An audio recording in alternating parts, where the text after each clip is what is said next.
All right, sixth grade, welcome to another video. Unfortunately, I did not have time to go to the lab today or access to the lab, so I'm doing it just on our whiteboard in the room, but we still have plenty of information to go over.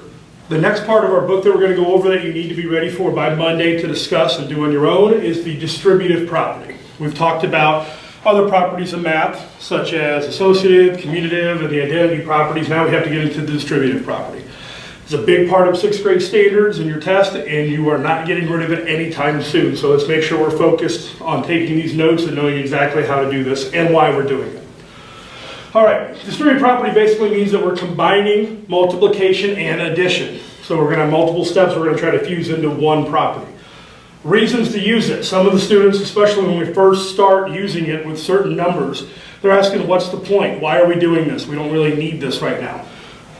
One, it can help you with mental math, and I'll show you that with our first example here in a little bit when we talk about fractions and how we can multiply fractions, which I know some of you have trouble with. It's also needed for variables. When we have variables, you guys really want to find an answer, but it's impossible until we know what the variable is. With the distributive property, we're still not going to know the answer right away, but we can set it up and we can simplify it easier for you, and you'll understand what I mean with example 2. So those are the two big reasons that we use distributive property, to help for mental math and you're needed for variables later on. Example 1 here, there are steps that I expect you to write down for this, for example 1 and example 2. Example 1's on the board right here. We have 5 times 2 and 3/5. 2 and 3/5 is obviously a mixed number. It has whole number along with the fraction. To use this, to multiply this the best way, the easiest way is to use the distributive property. Step 1, you can write 2 and 3/5 as a quantity in parentheses. You can break it up. 2 and 3/5 is the same as saying 2 plus 3/5. And that'll be a big deal here in a little bit when we start multiplying. You don't have to turn this into an improper fraction, which a lot of you have trouble turning them into improper fractions and then back to mixed numbers. So this will eliminate that trouble. So you're going to write that as 2 and 3/5. The next step, step 2, you're going to distribute the 5. What I mean by distribute, when you distribute something, everybody gets one. If you distribute the newspaper, everybody's going to get a newspaper. If you distribute candy, like at the beginning of an air test, everybody gets a piece of candy. When we distribute the 5, that means we're going to multiply everything in those parentheses by 5. We just made the parentheses there and the grouping with 2 and then 3/5. So we're going to multiply both of those by 5. And it looks like this. 5 times the quantity 2 and 3/5, and you're going to break that up. You're going to have 5 times 2, and you're going to add that to 5 times 3/5. You notice we're not making improper fractions here. We're not making decimals. We just have 5 times 2, and we're going to add it to 5 and 3/5. Step 3, we're going to multiply these now. And you see my arrows going down there. 5 times 2 equals 10. 5 times 3/5, you might need to do that a little bit on paper because it still is a fraction. 5 times 3/5 gets you 15 over 5. If you reduce that, you get down to 3. You can reduce that by dividing both by 5. And you get 3 over 1 or 3. So we have 10 plus 3. We've gotten rid of the fraction now, guys. We're done with the fractions. Fourth step, finally, the simplest one, add. 10 plus 3 is, of course, 13. And that's how you use the distributive property to break that mixed number apart using mental math. And it's going to be a lot easier for you. All right, example 2, we're going to be doing here, let me go grab something to erase this board with. Example 2, we're going to throw in a variable.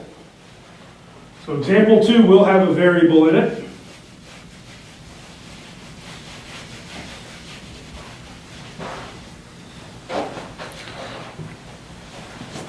For our variables, we're going to use x here. Once again, with variable, you can use whatever you want.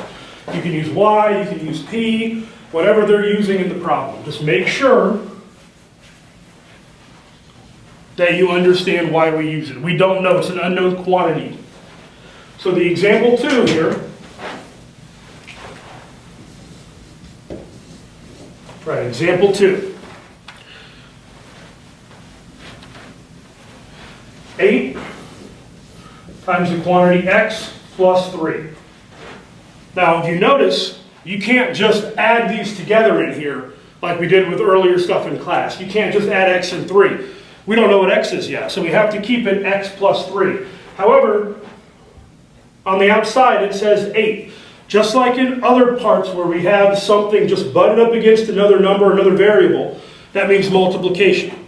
You can't just add the 8 to the 3 and call it a day. You have to distribute this.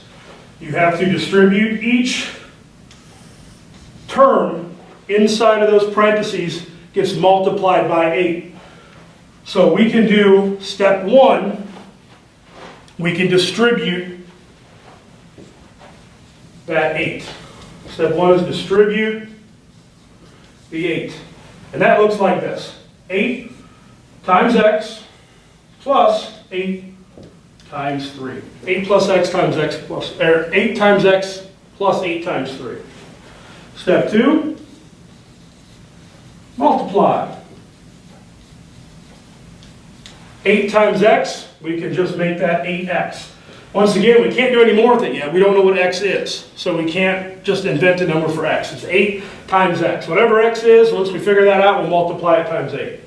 Plus, now we have 8 times 3, which gives us 24. 8 times 3 gets us 24. And that's our answer right here, 8x plus 24. So really there's 2 steps there. The first one is going to be the one that you'll need some work on because we haven't done that yet. You have to distribute that 8 and make 2 multiplication problems and then add those numbers together. Once again, it's 8x plus 24 for your answer. Your problems that I want you to do, in addition to writing these steps down for example 1 and example 2, the guided problems that are due when you come in Monday morning.